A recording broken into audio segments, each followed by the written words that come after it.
Okay, now we have a different article that is related to our GS paper 3 economic development. Also it comes under GS paper 1 under society. Now here it is that urban poor. So low income housing projects are often situated in the periphery of urban areas, creating alienation rather than a sense of belonging among the poor. Means they wants to say here is that low income housing project often situated in the periphery of urban areas, creating alienation rather than a sense of belonging to the poor. Means they think that they are alienating from the thing, and doesn't think that it is belonging to them. So what are the issues here? In the last 2 decades, cities have created many slums for projects like flyover construction, road widening. So, low income housing to resettle displaced people were built on the outskirts as the land is cheaper here. So, far from the city center with poor connectivity, affordable housing projects end up making residents feel separated from the city.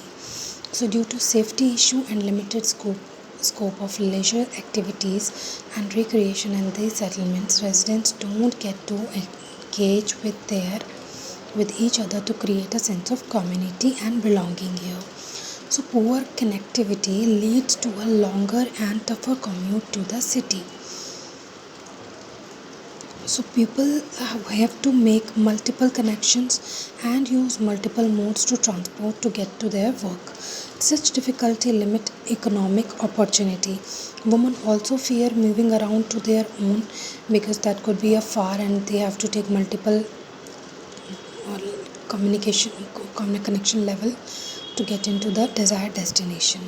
Now, families gradually limit their movement outside, hesitate to develop ties with others, and end up withdrawing from the way of settlements. So, what is way forward here?